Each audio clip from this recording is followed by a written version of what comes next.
Avancemos rápidamente con los temas de hoy, que lamentablemente están ultra largos, pero vamos a tratar de sintetizarlos un poco más útil que se pueda hacer. Hablamos de dolores de cabeza, no acabaríamos en cualquier día. Pero bueno, de antemano, es uno de los problemas más frecuentes que van a ver en consulta. Son casi 3% de las consultas a nivel global. Y bueno, correspondiendo también al estereotipo de no sé qué, es algo más frecuente en las mujeres. Bueno, en realidad es casi 2 veces o 3 veces más. Realmente no es tan chiste. Incrementa en frecuencia también a partir de los 30 años. Así que, por si acaso, acá alguno que está en el mismo equipo que yo, ya en la tercera década, pues no es raro que tenga dolores de masa en el cuerpo. Potencialmente discapacitante, sobre todo si hablamos de la migraña. A nivel mundial, la segunda causa de discapacidad, causa traumática, ¿no? Etcétera. Y en general, sí, es una de las principales causas de ausentismo en adolescentes en el colegio y de adultos en el hogar. Así que de antemano, los dolores de cabeza, si bien es cierto, suenan como un problema bastante trivial o hasta molesto de estudiar, realmente tienen bastante importancia para el clínico. Porque muchos de estos dolores de cabeza son una traducción, o sea, un síntoma de otro problema de salud que potencialmente podría ser más grave, incluso hasta mortal. Entonces, si simplificamos las cosas, tenemos cefaleas primarias y secundarias. De antemano primarias hay casi 150 tipos de dolor de cabeza, pero no vamos a buscarles el nombre y el apellido de cada una de ellas. Vamos a lo típico, vamos a lo común, que es lo que más frecuentemente van a ver. Comenzamos con la cefalea tensional, la migraña y las cefaleas trigémino-autonómicas. De antemano, las cefaleas primarias generalmente las vemos en el contexto ambulatorio, generalmente en pacientes crónicos con dolores de cabeza que ya tienen cierto tiempo de evolución. Mientras que las secundarias generalmente es lo primero que tenemos que buscar en pacientes en un ámbito más agudo, algo más de urgencia, porque generalmente son las que más nos preocupan. No es que la migraña no importe, pero definitivamente es más complicado ir más allá de un dolor de cabeza que quizás esté enmascarando un problema vascular, un posible tumor, una hemorragia, pues incluso una infección que bien puede estar a nivel de los dientes, puede estar a nivel de los senos paranasales.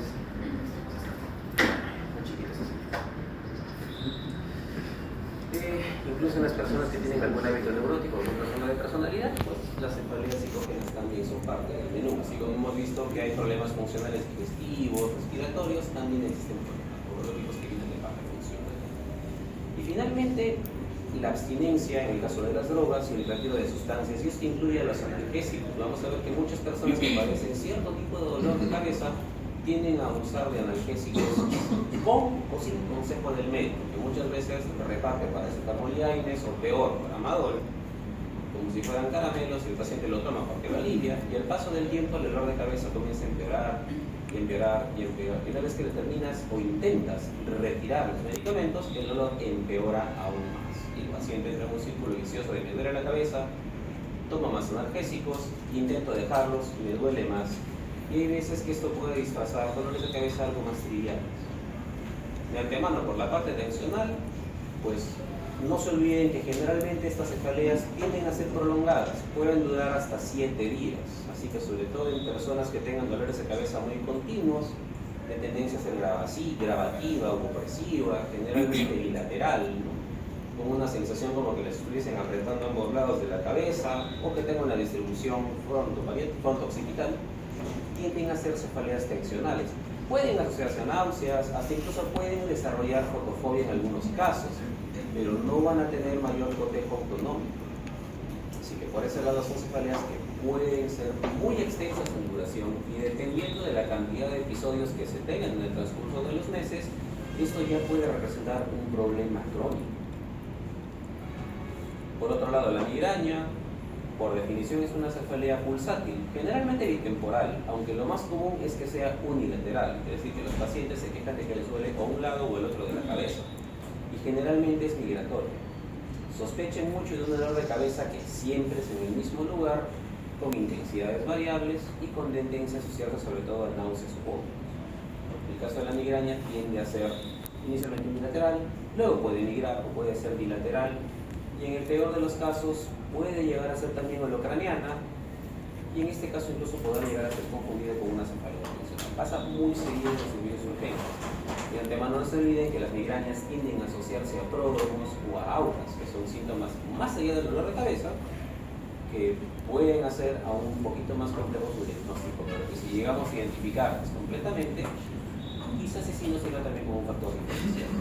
Finalmente, las cefaleas trigémino autonómicas. Sobre las más comunes, la cefalea en racimos y la neuralgia de trigémino, que posiblemente es entre los dolores más aborrecibles que puedan existir en la tierra. Y lo peor de la neuralgia de trigémino es que el dolor se presenta espontáneamente. Te pueden rozar con el canto de una pluma y aún así desarrollar parestesias, disestesias, hiperalgesia, etcétera, con dolores que los pacientes llegan a compararlos desde el impacto de un látigo hasta el contacto con un metal caliente. Así que son cefaleas muy tortuosas, se presentan en episodios muy cortos, duran segundos a minutos y suelen aparecer de manera muy errática. Pero por características siempre van a respetar la inervación del nervio trigémino, nunca van a salir de la cara y generalmente son en un solo lado, rara vez son bilaterales, pero cuando lo son, Dios se apiada del alma de esa persona. Por otro lado, la cefalea en racimos tiende más a circunscribirse alrededor de los ojos. Actualmente puede ser unilateral, puede ser bilateral y tiene un cotejo autonómico muy importante. Hay inyección conjuntival, hay epífora, puede haber rinorrea y característicamente se debe muy bien a la administración de oxígeno. Exactamente por qué, realmente no se entiende todavía. Pero el oxígeno suele funcionar como un calmante. Y generalmente también dentro de todos los analgésicos que se pueden usar, pues regularmente tienden a ceder con la indometacina. No lo usamos mucho, pero que en Estados Unidos es algo más común. Aparte de hoy, otro montón de cefaleas primarias, hasta incluso en pacientes que tienen cefalea como problema central de su vida, van a fijarse que pueden coexistir diferentes fenotipos de estos casos. Quiere decir que una persona migrañosa también puede hacer cefaleas tensionales. Así que no es raro que una persona que cursa con cefaleas primarias llegue a tener 2 o 3 diagnósticos dentro del mismo espectro de enfermedad. Así que este es el complejo que presentan las cefaleas primarias. Y nuestro trabajo aquí es identificar a las secundarias, principalmente debido a que son las más peligrosas. Y ante todo suma la edad como factor de riesgo en común con muchos aspectos. Incluso el siguiente tema que vamos a ver, que son todo lo que es infartos cerebrales, hasta cierto punto tiene algo de relación, porque hay ciertos problemas que a mayor edad aparecen con más frecuencia. La parte vascular está de más decirla, los tumores también. Y por otro lado, si tienes antecedente de haber tenido algún tumor, pues no queda, pero si lo has tenido, te puede aparecer una metástasis dentro del cráneo en cualquier momento. No es una amenaza, la biología por su lado es más oscuro. Antecedente de inmunosupresión, siempre hay mucha atención a los pacientes con VIH o que hayan recibido quimioterapia recientemente, que cursen con leucemias, linfomas, trasplantados, porque son sensibles a infectarse con cualquier cosa. Hasta incluso producto de la quimioterapia pueden desarrollar otros tumores. Así que por ese lado también se considera un factor de riesgo a considerar. Antecedente de uso de analgésicos, hemos hablado un poquito de eso. Cefalea progresivo de curso atípico. Mucha atención a las personas que cambian de patrón de cefalea renal. Si un paciente que está acostumbrado a que sus migrañas debuten con dolor en el lado izquierdo, de cierto tipo de dolor, y súbitamente empieza a presentar cefaleas de manera errática, o se agregan otros síntomas neurológicos u otros complejos, sospechen de que puede haber otra cosa que está pasando dentro de su cráneo. Por eso es importante hacer una entrevista amplia del paciente y tratar de conocerlo lo más posible, aunque el tiempo no siempre nos dé para ello. Embarazo o puerperio, sobre todo en relación a trastornos hipertensivos del embarazo, cefalea postraumática, que es la causa más común, desde una cachetada que te puede dar tu enamorada, hasta una caída de una moto, un accidente de tránsito, puede dejar dolores que pueden proyectarse hasta dentro de los siguientes 90 días.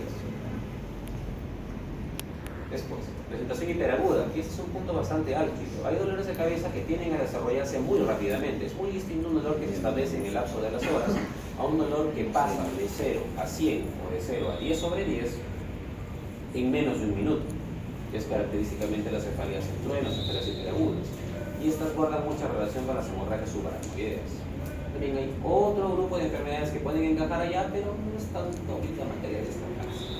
Síntomas sistémicos, probablemente si fiebre te avisa que hay una infección o un tumor, puede ser, pero regularmente si tienes una cefalea terrible fiebre, lo primero que debe pensar es una meningitis, que creo que ha sido la clase que acabas de hacer, ¿no? Igual si el paciente focaliza, o sea, presenta una plejía, una paresia, convulsiona, puede representar la presencia de un problema vascular, generalmente hemorragias, aunque van a darse cuenta de que hay algunos tipos de migraña cuyas auras pueden manifestarse como paresias, plejías, anestesias, disestesias, etc. Así que dependiendo un poquito de la suma de factores de riesgo del paciente, nos vamos a decantar por una u otra cosa, al menos el resultado.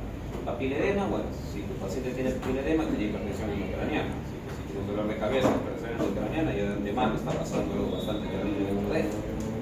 Si se exacerba con tos, estornudo, pujo, la hipertensión endocraniana, su polo opuesto, la hipotensión endocraniana, también es una posibilidad, sobre todo si ha habido trauma cráneoencefálico previo.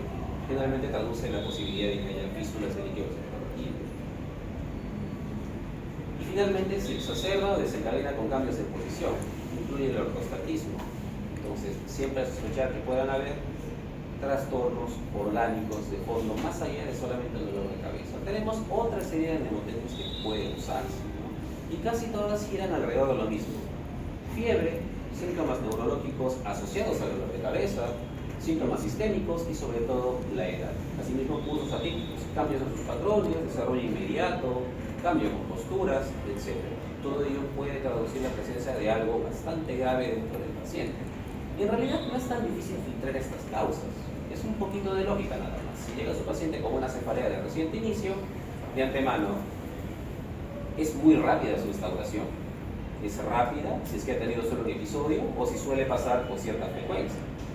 Si es hiperaguda, ya hemos dicho, en menos de un minuto el paciente llega a una intensidad de 10/10 sin peosis, asocia náuseas, vómitos, nuestra primera posibilidad es una hemorragia subaracnoidea. Más aún si esta persona es relativamente joven. Así que es lo primero que tendríamos que sacar de la cabeza. Si es aguda, pero es un episodio único, lo primero que nos compete es saber si ha habido trauma o no, ya que nuevamente es la causa secundaria más frecuente. Así que de antemano, si no hay otro signo neurológico asociado y hay trauma, pues sobre todo si es un adulto mayor, hay que considerar la posibilidad o de una fractura de cráneo que haya pasado desapercibida o un hematoma epidural o subdural. No se olviden que algunas veces estos se desarrollan de manera subaguda crónica, así que no se confían si el abuelito le sacaron su tomografía cuando se cayó y no vieron nada. Debe regresar a seguimiento al menos en los 3 siguientes días, como suele ser médico.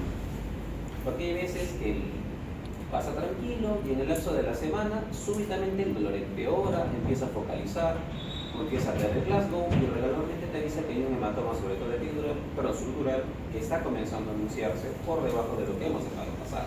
Así que no se confíen sobre todo en adultos mayores y peor si viven solos y que hayan tenido un traumatismo importante. Ok, si no se cayó, tenemos unas dos opciones. Hay síntomas sistémicos, a la cabeza la fiebre. Si hay fiebre y dolor de cabeza, peor todavía si hay signos meningios o convulsiona, cualquier síndrome meningoencefalítico podría encajar allí. Peor todavía si el paciente es inmunosuprimido o tiene un cáncer de fondo. Porque en caso de que tenga también antecedente de una neoplasia, hay que considerar que puede haber algún proceso expansivo intracraneal. Y muchas veces, sobre todo en los casos de los pacientes inmunosuprimidos, tanto las meningoencefalitis como los procesos expansivos suelen ir de la mano. Toxoplasmosis, tuberculomas, etc. Ahora, si estos dolores de cabeza aparecen recurrentemente en episodios agudos de severidad variable, de antemano, si tienen muchas náuseas, fotofobia, sonofobia al mismo tiempo, consideremos la migraña como una posibilidad. Si el dolor se enfoca en un solo lado de la cabeza y es muy focalizado, alrededor del ojo, por ejemplo, o en el territorio del par craneal número 5, pues está de más decir, sobre todo si hay esa temporalidad de dolores explosivos, muy agudos, de severidad y muy intensa, la neuralgia trigeminal es una posibilidad. Y si hay epíforas, menorrea, etc., pues la cefalea en racimos es nuestra primera posibilidad. No es tan difícil.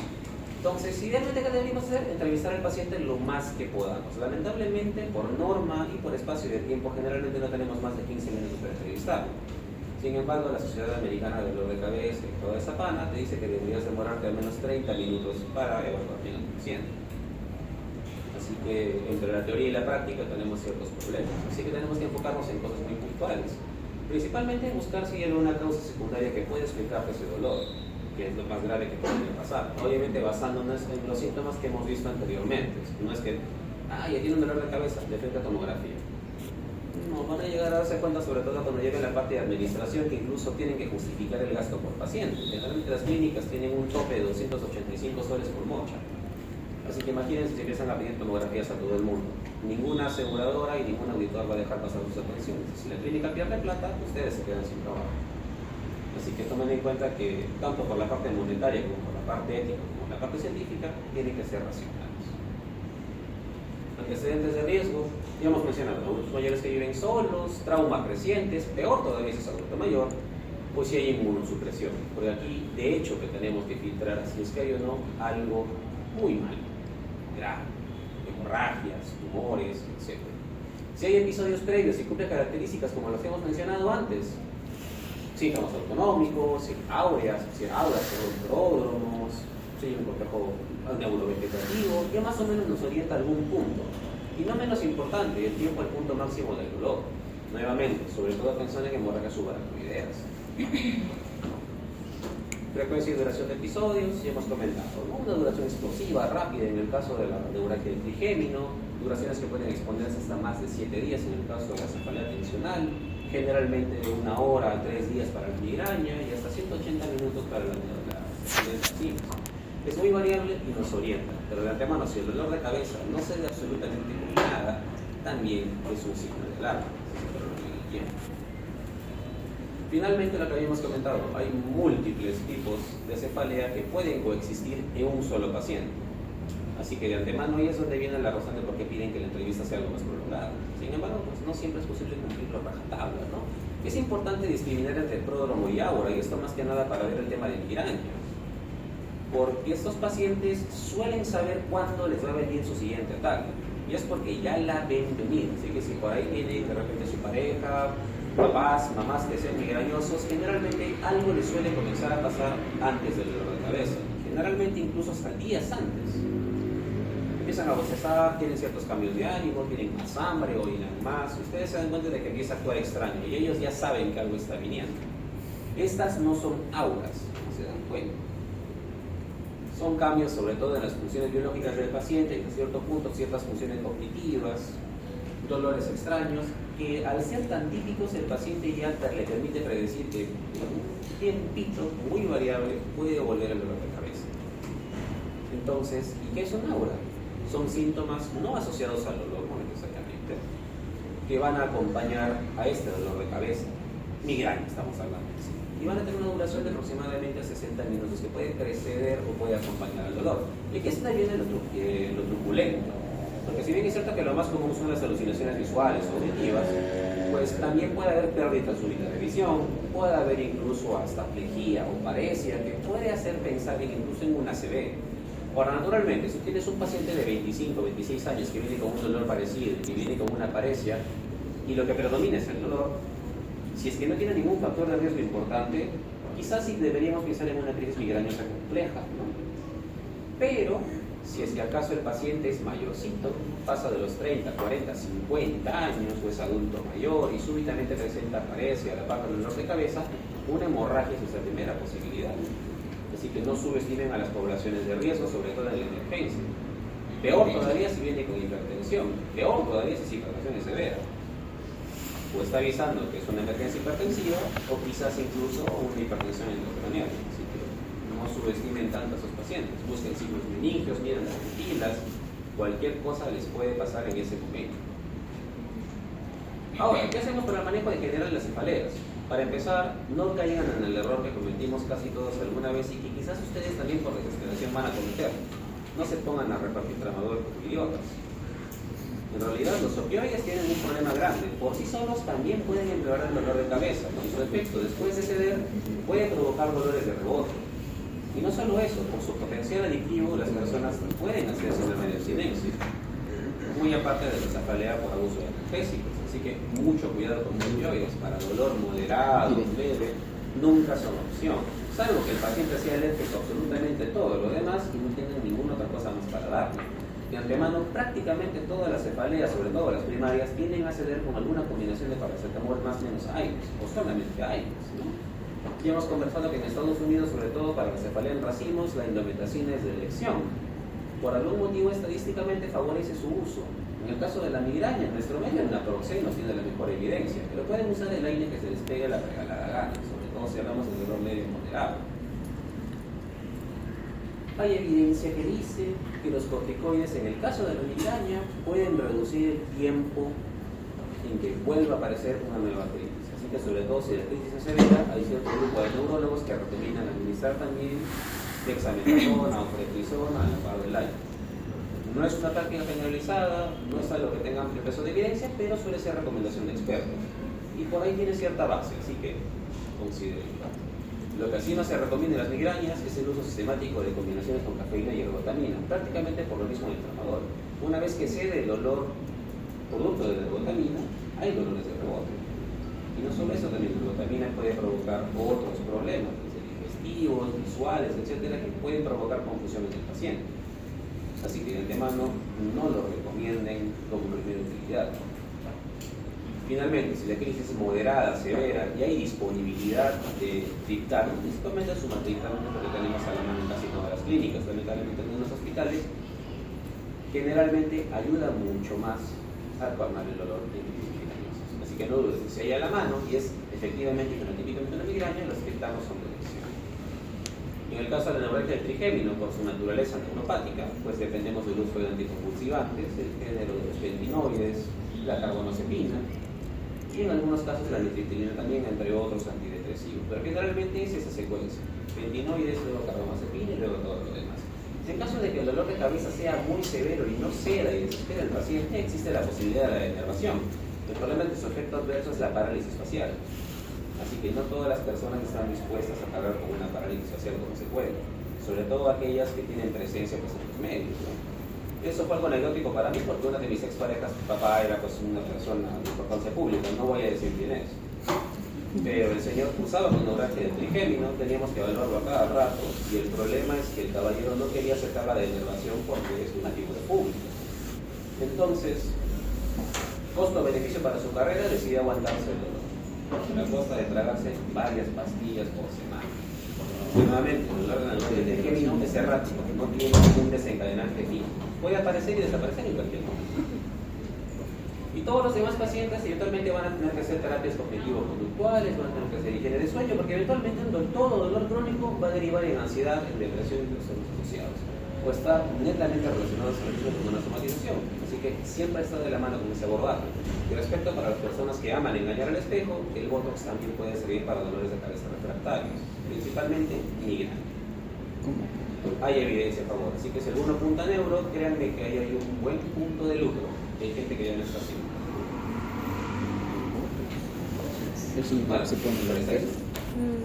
Finalmente, todo lo que es infartos, que es la parte más álgida en esta clase, que quizás sea lo que más tienen que chancar, quizás un poquito más que los dolores de cabeza. De antemano ya saben que es una de las principales causas de muerte en el mundo, solamente segunda por debajo del infarto del miocardio, y como ya hemos visto, la mayor mortalidad por enfermedad cardiovascular y cerebrovascular se concentra en países del tercer mundo, sobre todo en Sudamérica, África y Asia Central. ¿Dónde está el problema? En que a pesar de todo, en el Perú tenemos hasta cierto punto infradiagnóstico, y es porque codificamos mal en las historias clínicas, ¿no? En los famosos aplicativos del Ministerio de Salud.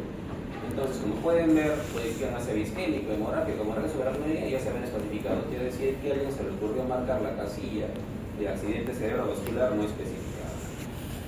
Lamentablemente son dos errores estadísticos, pero prácticamente nuestra prevalencia es casi 73 a 74 casos por 100.000 habitantes, que es bastante a comparación del primer mundo. ¿Cuál es el problema con el ACV? El problema del ACV no es tanto que te vayas a morir, el problema del ACV es la discapacidad. Si me lo preguntan a mí, yo tengo más miedo de quedar lisiado que de quedar muerto. Porque si te quedas lisiado, perdón por la palabra, de repente discapacitado, sería mejor decir, a una edad promedio, nadie te va a dar trabajo. Tu familia tarde o temprano se va a querer deshacer de ti. Te vuelves una carga para la sociedad. Es muy triste, pero es una realidad. Vean la cantidad de pacientes abandonados en los hospitales. Entonces consideren que al menos en un mundo tan injusto como el nuestro, donde vivimos prácticamente para el día a día, prácticamente dependemos de lo que producimos. Y esto es lo que piensa el paciente todos los días y se desesperan al ver esto. Vean la cantidad de pacientes diabéticos que rehuyen de las amputaciones y de todos los pacientes que han tenido su primera ACV y que están comenzando a llegar gente de 30, 40 años con su primer episodio. Así que mucho ojo al tema de los factores de riesgo cardiovascular y también un poquito al tema de los microplásticos, que también cobra bastante peso, aunque no me lo crean.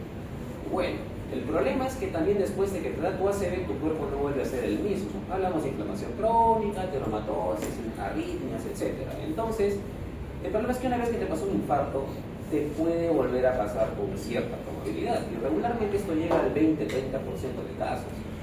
Así que no es nada raro que llegado a la ancianidad, al menos uno de nosotros va a tener al menos 2, 3 episodios cerebrales que no va a notar nunca hasta que le saquen su primera tomografía para el cerebro. No es tan raro como suena. Si solo la edad es un factor de riesgo, imaginen esa posibilidad. Ahora, más de la mitad de estos pacientes van a acabar con alguna discapacidad leve, moderada, puede ser visual, cognitiva, motora, y esto va a repercutir terriblemente en sus vidas. Y lo peor de todo es que aún así no dejase discapacidad. El riesgo de hacer demencia y otras infecciones del sistema nervioso incrementa exponencialmente. Así que vean que no es un problema nada leve. Ahora, si vamos a algo más focalizado, nuestro flamante Instituto Nacional de Ciencias Neurológicas, Casa de Pilar Macetti y otra gente así, pues reúne una data de aproximadamente 200 casos por año, entre el 2023 y el 2024, perdón, 22 y 23. Y no escapa de la estadística general, más común en varones, generalmente más asociado a adultos mayores, generalmente si pasa de los 50 años, el riesgo se duplica por cada 10 años por encima de los 50 años. Nuevamente, posiblemente alguno de ustedes sea deportista, levantador de pesas y todo, pero una vez se cumpla 50 años, lo quiera o no, va a tener un factor de riesgo. Y si es varoncito, peor todavía. Así que no está libre de tener alguna circunstancia. Y tenemos muchos pacientes que también se preguntan ¿por qué si yo soy tan bueno no me da esa cosa? Bueno, hay veces que la edad es un pecado suficiente. Es triste, pero es realidad. La vejez nos agarra a todos, por un lado o por el otro. Por eso hablo de engañar al espejo recurrentemente. Ahora, es una lámina que ya hemos visto antes. Pero de antemano recalcarles que la gran parte de estos casos debería ser predecible hasta un 80% de casos. Y nuevamente, así como ganamos en el pan con chicharrón y ganamos en extorsiones y ganamos también en no saber prevenir. De hecho, el resto de factores de riesgo cardiovascular se quedan cortos comparados con nuestra incapacidad de comer sano y hacer ejercicio. Nadie dijo que tienen que ser maratonistas profesionales, simplemente hacer por lo menos 150 minutos de actividad por semana. No es tan difícil. No hay tiempo. Y trabajar en cada uno de nuestros factores de riesgo cardiovascular, no solamente en ustedes, sino en sus familias, pacientes, etc. Consideren que cuando hablamos de enfermedad cardiovascular y cerebrovascular, y cuando hablamos también de compromiso renal, que ya hemos visto, pues tenemos que trabajar en múltiples cosas al mismo tiempo. No solamente tratarlo, si lo trombolizo, si le prendo fuego. No. Tenemos que trabajar en una serie de aspectos porque si pasó una vez, no queremos que vuelva a pasar. Y la única manera de hacerlo es prevenir. Así que está de más decir. ¿Y cómo expresa un ACV su presencia en nuestras vidas? Bueno, quien les haya dicho que requieren una tomografía para diagnosticar un ACV, pues está equivocado, al menos el 80% de oportunidades. La clínica muchas veces es suficiente y es por un desarrollo abrupto de síntomas neurológicos. Ya vamos a ver la siguiente semana en lo que son trastornos desmielinizantes, que estos pueden desarrollarse en el lapso de años. Hay personas que tienen su diagnóstico de esclerosis múltiple pasados 10 años de seguimiento. Pero un ACV lo pueden diagnosticar al minuto, si es el caso están muy atentos y el paciente presenta síntomas más sólidos. La afectación neurológica es puede comprometer movimientos involuntarios, incluyendo confusiones, puede comprometer la parte motora voluntaria, sensibilidad, aspectos cognitivos, equilibrio, etc. Pero eso se va a provocar de manera abrupta y esta característicamente va a persistir en el lapso del tiempo. Tenemos ataques isquémicos transitorios que pueden demorar de 1 hora a 24 horas en resolverse y aquellos que demoren más allá de eso prácticamente será una enfermedad vascular establecida. Y generalmente pues aparente origen vascular porque también tenemos causas infecciosas, metabólicas y demás de infartos que pueden afectar a todo el encéfalo, la médula espinal o la retina. Así que no se queden pensando que solamente es el cerebro. Puede ser isquémico, puede ser hemorrágico, no se importa la parte del accidente isquémico transitorio y el infarto, porque hay veces que pensamos que, le pasaron los síntomas, se acabó, se solucionó. no siempre es el caso. En realidad, para diferenciarlos apropiadamente requeriríamos una resonancia, porque no siempre los signos son tan específicos para pensar que, señor, se puede parar, le doy de alta.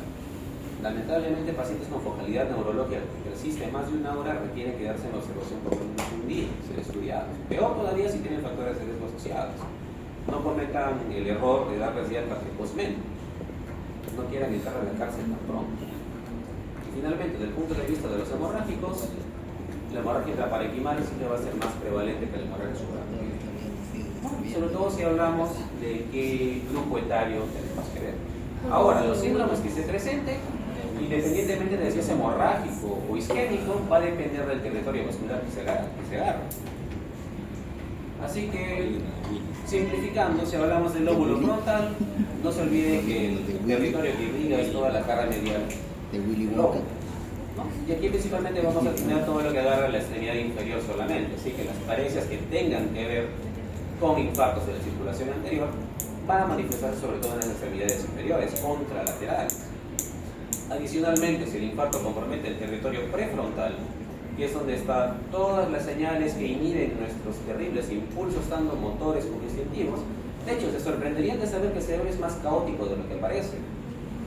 Y lo que más bien rige nuestro comportamiento, impule nuestros movimientos, es las interneuronas y la transmisión GABAérgica. Porque si fuéramos puro estímulo excitatorio, seríamos un caos que convulsiona todo el día. No podríamos ordenarnos. Que son las señales inhibitorias que lo controlan. Y por eso es que perdemos ciertos instintos básicos. Puede haber incontinencia urinaria, pueden haber reflejos primordiales, quiere decir que, igualito que un bebito, el paciente empieza a hacer hociqueo, empieza a hacer reflejos de tensión, tanto plantar como palmar. Puede haber trastornos en general de la voluntad. Lo más común es que haya bulia o una depresión muy profunda, de manera súbita, ¿no? A manera incluso de una pseudodemencia.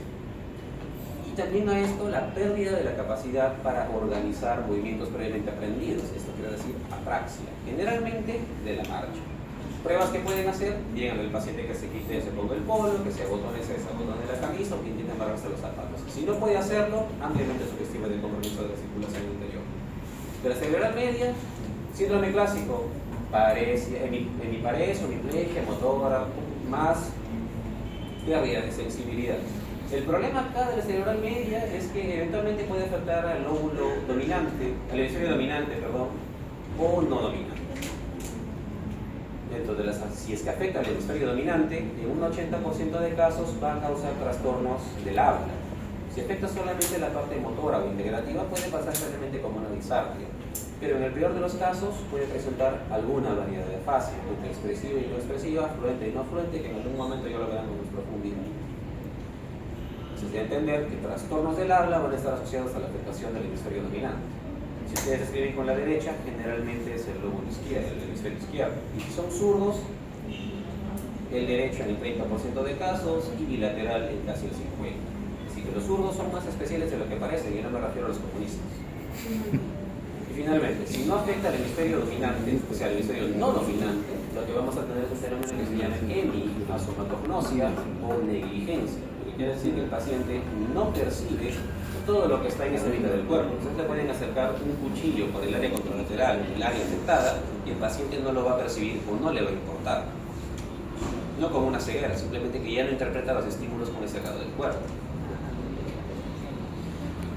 Puede haber desviación también de la mirada, etc. ¿No? Y si hablamos de la circulación posterior, principalmente trastornos visuales, hemianopsia, ceguera cortical, puede haber dislexia, si es que hablamos ya del tronco del cerebro y de las áreas integrativas del lenguaje. También afecta parte del lóbulo temporal, así que también pueden haber cambios de humor, convulsiones, alucinaciones, etc. Es grave también. Y si hablamos del área más penetrante de la circulación posterior, va a llegar a afectar también al tálamo y al mesencéfalo. Y de lo que más tienen que acordarse allí es que existe un síndrome talámico, el síndrome de Dejerin-Roussy, que es esencialmente hiperalgesia y movimientos anormales.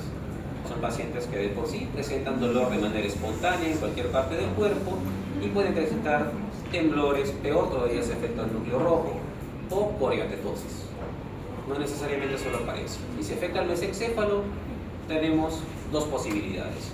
Eventualmente siempre va a comprometer al tercer par craneal, así que al núcleo motor del tercer par craneal, así que va a haber parálisis del tercer par Puede haber ptosis, hasta incluso en oftalmos. Asociado a esto, si es que hablamos del síndrome de Claude, puede haber ataques cerebelosos, sobre todo se agarran los pedúnculos cerebelosos, y en el síndrome de Weber, que agarran los pedúnculos cerebrales, hemiparesia o hemiplegia. Y si hablamos de los territorios perforantes, tanto de la cerebral media como la cerebral posterior, tienen todos los síndromes lacunares que quizás sean los más comunes por varios motivos, ¿no? Hemiparesia pura, hemianestesia pura, disarpia mano torpe, afasia pura, disarpia pura. Y en el territorio vértebro-basilar tenemos un montón de síndromes dependiendo del área, nivel y lateralidad. Pero en este caso no vamos a hablar de todos y cada uno de ellos porque nos quedaríamos sin tiempo. De antemano, si el paciente presenta ataxia, alteraciones del equilibrio, vértigo con nistagmo no horizontal, dismetría, disdiadococinesia, déficits sensoriales cruzados, o sea, tiene, qué sé yo, una hipoacusia asociada a ceguera o una parálisis de la mirada, combinado con alguno de estos, sospechen que puede haber un compromiso vascular. No lo catalogan como un vértigo periférico de primera instancia. Nuevamente, consideren edad y factores de riesgo. Y bueno, esto es más resumido, más chiquito, pero ya para que lo estudien en su casa. Si hablamos de hemorragias, que es lo menos común, al menos en todo el árbol de enfermedad cerebrovascular, a manera de resumen, lo más frecuente es la hemorragia intracraneal. Espontáneo, cuando hablamos de términos médicos, porque de la parte traumática ya la van a ver en neurocirugía con más amplitud. De antemano, entender que la hemorragia intracraneal va a depender un poquito de la edad. La vasculopatía perforante profunda y las malformaciones arteriovenosas son algo más frecuentes en personas más jóvenes. Mientras que la angiopatía, igual, en el caso de las damas que usan anticonceptivos hormonales, la trombosis venosa cerebral también es una posibilidad. La angiopatía amiloide en el caso de los ancianitos, que es por la degeneración de los vasos sanguíneos, acúmulos de proteínas mal plegadas, que va a causar fragilidad muscular, que conforme van haciéndose concluyentes puede provocar hemorragias masivas, ¿no? En el caso de las hemorragias intracraneales, independientemente de donde se localiza la hemorragia, nuestro objetivo es controlar todos los factores que podrían alterar la vascularidad cerebral. Y aquí, por ejemplo, a comparación del ACV isquémico, que vamos a ver más adelante, es que nos conviene bajar la presión arterial a lo más bajo posible. Idealmente entre 130/80 y 140/90, porque está probado de que sí mejora las posibilidades de recuperación del paciente, a comparación del ACV isquémico. ¿Qué complicaciones podemos tener? Principalmente dos: edema cerebral, si es que la hemorragia es muy grande, fenómeno de masa por el hematoma, o hidrocefalia, generalmente obstructiva. Dependiendo de la localización, sobre todo del volumen, podremos requerir un abordaje quirúrgico. Lamentablemente, las únicas que tienen indicación de operación inmediata son aquellas que afectan a la fosa posterior, o sea, debajo de la tienda del cerebelo, porque conllevan más riesgo de herniación. Esos son los únicos que requieren drenaje próximo. Sin embargo, si por algún motivo tienen una hemorragia como estas y hay un edema cerebral tan marcado como se produce acá, pues posiblemente lo más a lo que se apele sea una descompresión, o sea, que se haga una reparación craneal. En el caso de la hemorragia subaracnoidea, afecta principalmente a personas relativamente jóvenes, 20, 30 años, un poquito más, es más frecuente en mujeres, tienden a formar un poquito más de aneurismas a nivel de la comunicante anterior sobre todo, pero pueden aparecer en todo el sistema vascular.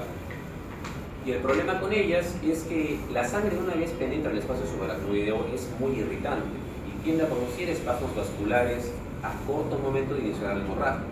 Por lo que hay fenómenos isquémicos que pueden superponerse a la hemorragia subaracnoidea y esto es lo que le hace más peligroso su pronóstico. De hecho, comparando las dos, la más mortal es la hemorragia subaracnoidea, la que más tiende a dejar secuelas precisamente por la isquemia tardía, que he mencionado. Y en segundo lugar, también puede provocar hidrocefalia, hipertensión endocraniana, etc. Y sobre todo, un dolor de cabeza que lamentablemente nunca se le va a quitar al paciente. Las cefaleas seculares de la hemorragia subaracnoidea lamentablemente puede durar de por vida en muchos casos. En el mejor de los casos remite a los meses de haber ocurrido, pero muchas veces no ocurre así. Casi como si tuviera una hemorragia subaracnoidea. De hecho, esto los pone muy nerviosos porque tienen tanto miedo al resangrado que piensan que están sangrando cada rato. Naturalmente es más intensa mientras más próxima es al episodio, pero suele presentar esos dolores musculares que igual son de aparición espontánea y el inicio se asocia a una rigidez cervical que puede confundirlo con meningismo incluso, produciendo ciertos traumas en ellos. Sobrevivir una hemorragia subaracnoidea no es tan sencillo, no es tan fácil como parece. No es que, ya me cliparon el aneurisma, todo bien.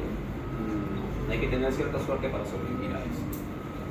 Y bueno, si es que acaso el paciente hiciera una hemorragia importante o fuera un aneurisma la causa de este, nuestros neurocirujanos, que son la especialidad que más huevos pisa en el hospital, tienen 24 horas para solucionar. El problema es que casi siempre estos tíos están de retén y no de guardia, y nunca generalmente están con ese paciente. Finalmente, todo paciente con un infarto, sea hemorrágico o isquémico, es un paciente neurocrítico. Así que consideren que nos importa mucho regular la temperatura, el tema de la hemoglobina, la oxigenación, los electrolitos, porque esto puede condicionar un empeoramiento del edema cerebral del paciente y puede llevarlo más cerca a la muerte.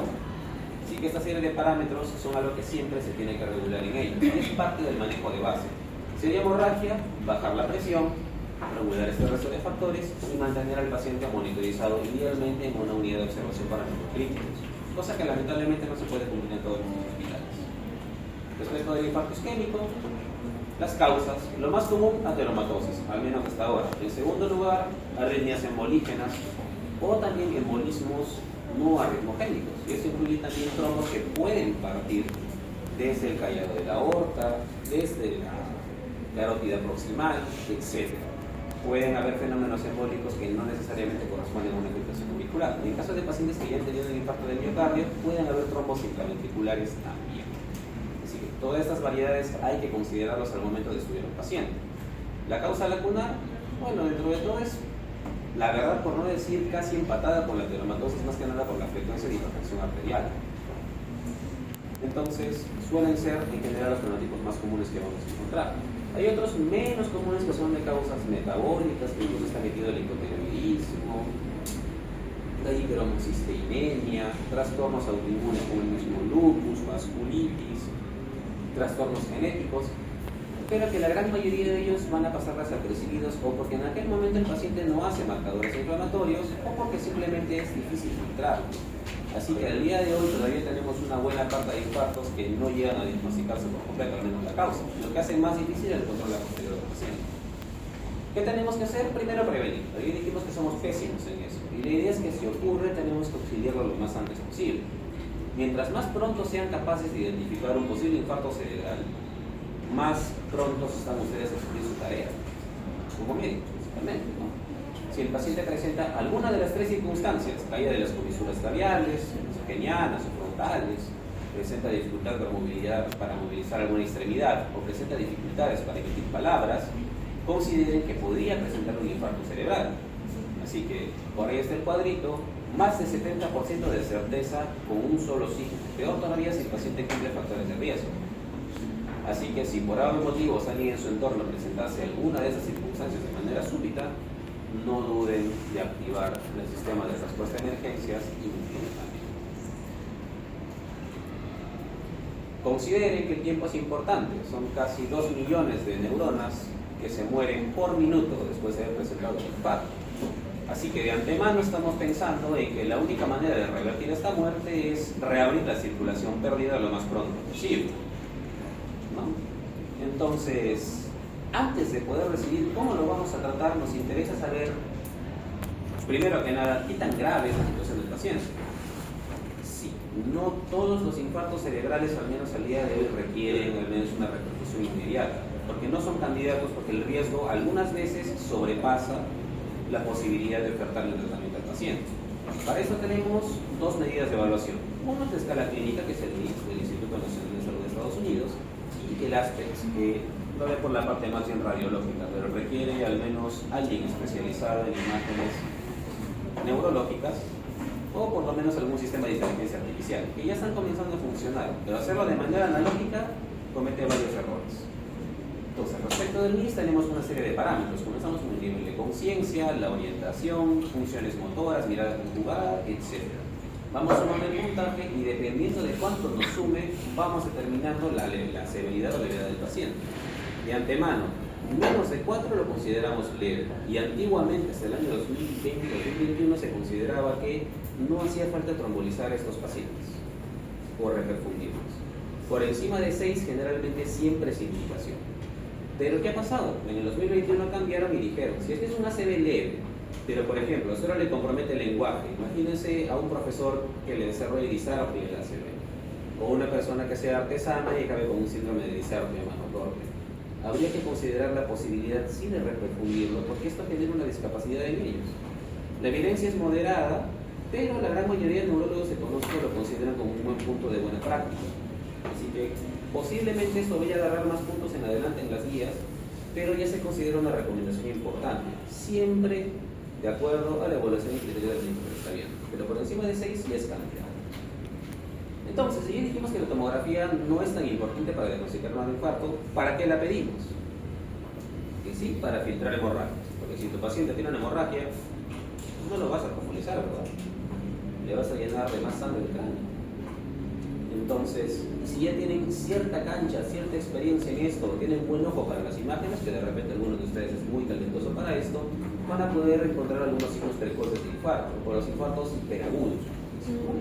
Y generalmente se traduce por borramiento de ciertas zonas, por ejemplo, en este caso a nivel de las ínsulas, o a nivel de los núcleos basales, que hay una pérdida de sus siluetas, o en este caso, la pérdida parcial de las circunvoluciones a comparación del otro lado, que traduce a la presencia de edema producto del infarto, el aparente engrosamiento de algún tronco arterial, generalmente la cerebral media. Ahora esto disminuye en sensibilidad por si acaso cuando hablamos de ancianitos, pero tienen arteriomatosis, ¿no? Entonces generalmente para que se mejore en ese punto. O el signo del punto, que también te indica que podría haber una obstrucción en ese punto. Lamentablemente esto tiene tan baja sensibilidad que realmente no es objetivo. Así que ustedes solo preocúpense de que el cerebro no tenga hemorragias antes de catalogarlo como candidato a repercusión. Entonces, la escala del Aspects no lo ve tanto con la parte clínica, pero sectoriza diferentes áreas del cerebro en torno a territorios vasculares aproximados. Y tenemos un espacio de 10 áreas. Si nosotros sumamos al menos 6 puntos, o sea, al menos 6 áreas afectadas, ya lo consideramos como un ACV severo. Y en algunas circunstancias cabría para poner en duda si es que acaso la terapia de reperfusión no va a provocar una conversión hemorrágica. Así que también nuevamente queda a decisión y evaluación del neurólogo tratante.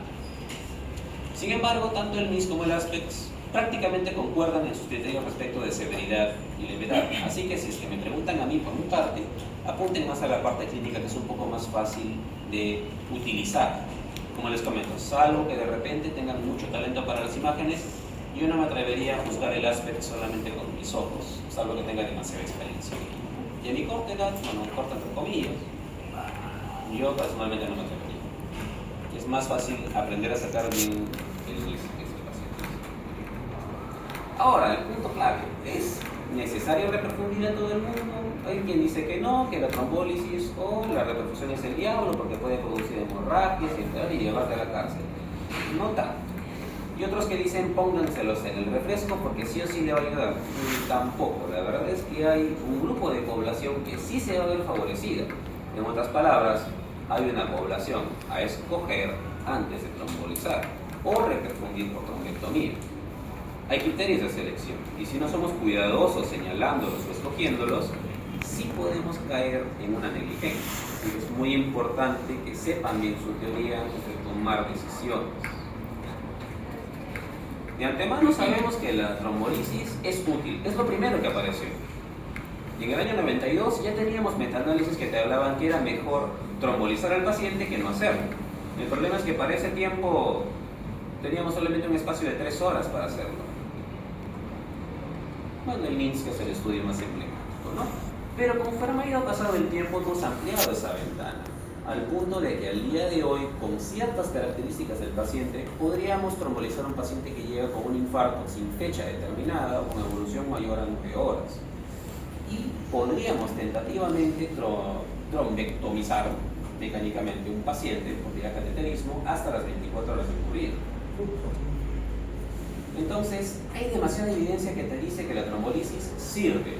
Ofreces casi el doble de posibilidades de quedar sin discapacidad de un paciente, o al menos mejorar mucho. Pero no te olvides que las hemorragias fatales pueden pasar en el 3% de tus pacientes. Así que, ojo, pestaña y ceja a quien dice lo haces. Más adelante vamos a poner todo el checklist que se tiene que hacer. Un problema que es más del primer mundo que para nosotros es que se han dado cuenta que no basta solamente con reperfundir, sino que llegue a tiempo. Y ocurre que hasta en los mejores hospitales de Estados Unidos hay al menos una demora de por lo menos media hora a más para que el paciente llegue desde un centro sin posibilidad de cateterismo a uno que sí lo tiene. Muy parecido a como pasa con el infarto de miocardio. Entonces, ¿qué ocurre con esos pacientes? Hay un programa en Estados Unidos que se llama HERMES, que ha desarrollado ambulancias que tienen tomógrafos portátiles de baja resolución, pero lo tienen, cuyo objetivo es netamente diagnosticar si hay alguna hemorragia y la capacidad de trombolizarlo mientras esté en la ambulancia. Ahora, por si acaso se le cuesta un dineral también al paciente, porque en Estados Unidos no es gratis. Pero si comparan la posibilidad de quedar sin discapacidad en ese país, que aquí estamos en edad de piedra. Así que también se ve esa posibilidad. Ok, si me demoro demasiado en llegar, ¿qué posibilidades tengo? Y muy parecido a lo que pasa en el infarto con ST elevado, es posible trombolizarlo antes de que pase a terapia endovascular. De hecho, hay mejores posibilidades de que quede con buenos desenlaces si es que tú lo trombolizas primero. Así que si tú sabes que tu paciente va a demorar más de media hora en llegar a un centro con capacidad de trombectomía, si hablamos de un paciente con obstrucción de tronco vascular, pues es recomendable que lo trombolices antes de enviarlo. Hay evidencia de que funciona muy bien. Ya está reciente, ya 2020, 2021, así que no hay excusas para no hacerlo. Y no dispara el techo a las hemorragias, no hay tanto riesgo como parece. De hecho, es no significativo si se dan cuenta. Así que realmente, costo-beneficio, deberíamos trombolizarlos antes de derivarlo a la trombectomía, si es que fuera el caso posible. En nuestro país, casi ningún hospital llega a hacerlo. Quizás el Almenara, quizás el Revalera. Quizás, no estoy muy seguro. Pero en el resto de hospitales me parece que llegamos a la trombolisis y esto. Bueno, entonces, ¿qué hacemos con el paciente? Tiene clínica ya sea posible, tiene alguna de las cosas que hemos visto, ¿no? No habla, no mueve un brazo, una pierna, se le cae la mitad del rostro. Bueno, idealmente tiene que llegar, apenas llega a la emergencia, tenemos 20 minutos para tomar una tomografía. Objetivo, encontrar hemorragia. Si hay hemorragia, nos vamos a protocolo de manejo de hemorragia intracerebral. Así de simple. Pero si no hay hemorragia y el compromiso motor, la focalización es evidente, tenemos de 3 a 4.5 horas de acuerdo al protocolo y dependiendo del protocolo institucional que tenga en su clave ictus, para que pase o no a trombolisis.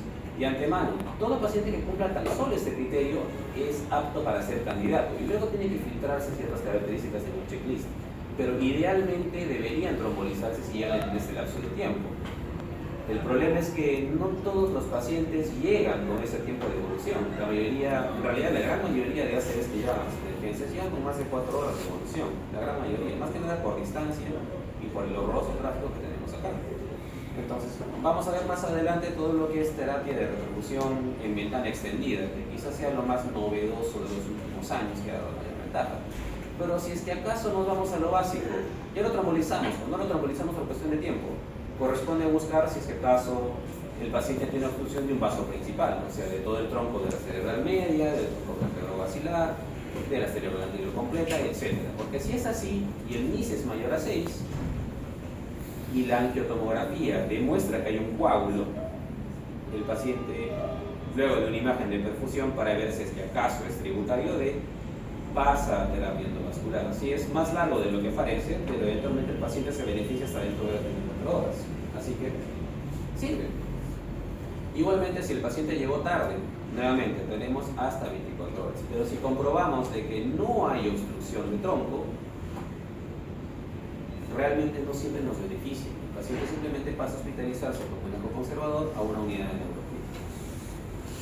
Entonces, no se olviden, tenemos de 0 a 4.5 horas para la ventana terapéutica estándar, pero podemos llegar a hacerlo hasta dentro de las 9 a 12 horas, si es que acaso el paciente entra en crisis de selección. El problema es que muchos pacientes, como hemos mencionado, o no saben la hora exacta, porque generalmente viven solos, o se durmieron estando completamente sanos y despertaron sin poder hablar, sin poder moverse. Es una historia que van a escuchar recurrentemente en muchos casos. Entonces, ¿cómo le calculamos la posibilidad de ser reperfundido a un paciente que, uno, posiblemente no puede hablar y dos, no sabe cuándo fue la última vez que estuvo sano? Tenemos que extrapolarlo a través de imágenes y ahí cuentan mucho las imágenes de perfusión. Entonces, vean que es un problema bastante grande y que está también bastante estudiado. Casi todos estos pacientes que llegan al despertar, por no decir que la población de estos grupos ha sido 89%, sobrepasa el MIS que necesitamos para trombolizarlo. Así que idealmente siempre van a ser candidatos a repercusión, casi siempre. y casi en un tercio de ellos va a haber oclusión de vaso principal, así que importa seguir todo el protocolo para saber cuánto beneficio le vamos a poder ofrecer. El beneficio siempre va a ser a favor de la repercusión independientemente del tiempo. El problema es escoger quién entra y quién no. Y ya para este año se ha descubierto que incluso podríamos trombolizar dentro de las 24 horas, pero con tenecteplase. Así que las cosas avanzan a un ritmo interesante. Y el beneficio permanece. La recuperación supera muchísimo el riesgo de hemorragia. Ok, llegó fuera de tiempo. Igual le tenemos que sacar una tomografía sin contraste. Si hay sangrado, ya sabemos. Y si no hay sangrado, nuevamente, tenemos que buscar. Si el paciente tiene una hemiparesia o una hemiplegia completa, y si tiene todavía trastornos del habla, es muy sugestivo de que sea un infarto con corteza completa, o sea, que afecte al tronco cerebral de la cerebral media principalmente. Y si es así, y la tomografía de perfusión cumple los criterios de selección, el paciente pasa a trombectomía. Pero si no, va a pasar a manejo de conejo conservador. Ahora, si lamentablemente el paciente no cumple criterios de oclusión de vaso principal o no lo notamos en la angiotomografía, finalmente vamos a tener que quedarnos solamente con la trombolisis. Y aquí sí requerimos una resonancia magnética o una tomografía de perfusión, pero depende mucho de lo que tenga el hospital o la clínica. Si hay un fenómeno de mismatch, o sea, una pérdida de congruencia entre la imagen con supresión de líquido, que es el FLAIR, contra la imagen de difusión, es candidato a trombolisis en ventana extendida. Pero si no, lamentablemente va a quedar como manejo conservador. Ese es todo el protocolo que tiene que seguirse con estos pacientes. Esto va a depender de los estudios y los criterios que se han utilizado. Y para todos ellos, siempre es en mayores de edad. Porque lamentablemente es muy difícil que aceptes que un padre juegue con la vida y la integridad de su cerebro de un niño o un adolescente. Así que, por lo pronto, solo favorece edades de 18 a 80 años. Si hay incongruencias entre el núcleo y la penumbra, quizás podríamos todavía tener cerebro por salvar. Así que consideremos que si la imagen de perfusión y la imagen con supresión de líquido muestra una incongruencia, hay mismatch positivo y es factible aún rescatarlo. Pero si no hay esa pérdida de concordancia y la silueta del infarto se superpone con la de la lesión con restricción, ya te está avisando que esa parte del cerebro está muerta. La penumbra ya se volvió núcleo de infarto. En otras palabras, no hay nada que hacer. Si tú lo trombolizas o intentas trombectomizar a este paciente, más hay riesgo de que generes hemorragia, de que realmente le favorezcas algo. Así que no se hace. Y estos son todos los criterios que tienen que seguirse para saber si el paciente es candidato o no. Y se basa principalmente en los estudios que hemos visto. Así que es algo bastante teórico y necesitamos la presencia de un neurólogo con experiencia para poder hacerlo. Las principales clínicas de este país cuentan con los protocolos de ictus. Así que existe la posibilidad de hacerlo y se hace. Ahora, si el paciente es tributario de trombolisis, primero que nada la presión arterial. Por ahí alguna de sus compañeras en el otro salón preguntó, ¿qué pasa si el paciente llega con una hipertensión severa? Bueno, de antemano, si llega con focalización y hipertensión severa, es una emergencia hipertensiva. Si hay compromiso cerebral, tienes poco tiempo para actuar. Entonces, aquí la presión nos importa mucho, porque si el paciente llega con una presión entre 220 y 100 sobre 120 y no es tributario de repercusión, lo dejamos ser, no le bajamos la presión. Porque ese incremento en parte sí es por la presión, pero también tiene mucho que ver con la respuesta autonómica del cuerpo a la presencia de un infarto cerebral. Se los voy a decir hasta el cansancio, su cuerpo no es inteligente, su cuerpo no piensa, su cuerpo siente dolor y sobrereacciona porque quiere sobrevivir. Lo mismo pasa con el cerebro. Si el cerebro intenta salvar su perfusión cerebral aumentando la presión de sus vasos, va a pasar en todo el sistema, en todo el cuerpo. Va a elevar la presión arterial. Y si nosotros bajamos la presión como lo solíamos hacer hace más o menos unos 5 o 7 años, empeoramos la silueta del infarto, aceleramos el deterioro, aumentamos el área del núcleo. En otras palabras, si bien es cierto que para la hemorragia sí le puedes bajar la presión hasta 140, en estos casos lamentablemente no. Pero si entra dentro de los criterios para poder trombolizarlo o entrar a trombectomía, hay que bajarle la presión con lo que ustedes deseen. Si hay labetalol, le dan labetalol. Si hay nicardipino, le dan nicardipino. Si hay nitroprusiato, le dan nitroprusiato. Un poquito de cuidado con la nitroglicerina. No es tan recomendable en estos casos. Pero si es lo único que hay, se le coloca. Para que baje por lo menos a 185 sobre 100. Llegamos a eso, está apto para entrar en repercusión. Tenemos que estabilizarlo allí y no bajarlo más. Por otro lado, el paciente usa anticoagulantes, no usa anticoagulantes, ha tenido trauma severo en el rostro, en la cabeza en los últimos 3 meses, hemorragias intraabdominales recientes, ACVs próximos hace unos 3 meses por lo menos, está embarazada, hay alguna coagulopatía previa. Si cumple con algunos de esos criterios, el paciente no es apto para trombolisis. Es un segundo filtro a pasar. Si el paciente tiene riesgo hemorrágico amplio y ustedes lo trombolizan y se complica, es un acto de negligencia. Así que, nuevamente, no caben en la cárcel precozmente. Estudien, aprendan lo competente, no subestimen la información que se les da, profundicen si hace falta, pero esta carrera tiene un lado muy oscuro que si no aprenden a manejar, les puede ir muy mal. Y ya tengo por lo menos 3 compañeros enjuiciados por negligencia, así que no entren al espectro. Estudiar no es solo una cuestión de pasar de año, es probablemente su propia supervivencia en el campo profesional. Ok, ¿y cuándo trombectomizamos? Nos interesa que el paciente tenga una lesión de vaso grande. Si no existe esta lesión en la angiotomografía, el paciente no va a trombectomía. Y si finalmente llega tarde, vamos a requerir igualmente una imagen de perfusión para saber si el paciente encaja con los criterios de selección. Y esto es algo sumamente técnico. Entonces, nuevamente, se requiere una persona que tenga experiencia en este tipo de manejos y un radiólogo competente, porque algún día vamos a poder disponer de sistemas de inteligencia artificial que interpreten los mapas de perfusión adecuadamente y con precisión. Pero el día de hoy, naturalmente, solo existen a nivel experimental en Estados Unidos, Japón, ni tanto en Europa, sobre todo en Estados Unidos, pero no están al acceso de todos los centros de salud. Así que eventualmente esto va a ser el futuro, pero al día de hoy todavía hay mucha tela para cortar. Y por ahí seguramente alguien va a preguntar, doctor, y seguramente es como el infarto que también lo precargo con aspirina y clopidogrel. No, hijito. Si el paciente se va a trombolizar o se va a trombectomía en estos casos, no lo cargas con nada, porque hay mayor riesgo de conversión hemorrágica, y hay estudios que lo demuestran. Entonces, si tienes un ACV y hay la posibilidad de trombolizarlo, no hace falta que le coloques aspirina o clopidogrel. Después de que se trombolizó y verificaste que el paciente esté estable, recién, pero como prevención secundaria. Pero si tu paciente no va a ir a reperfusión porque no tienes medios o porque llegó demasiado tarde, recién es apto que le des o doble antiagregación o solo antiagregación simple, dependiendo de los protocolos vigentes, atorvastatina y toda la cara.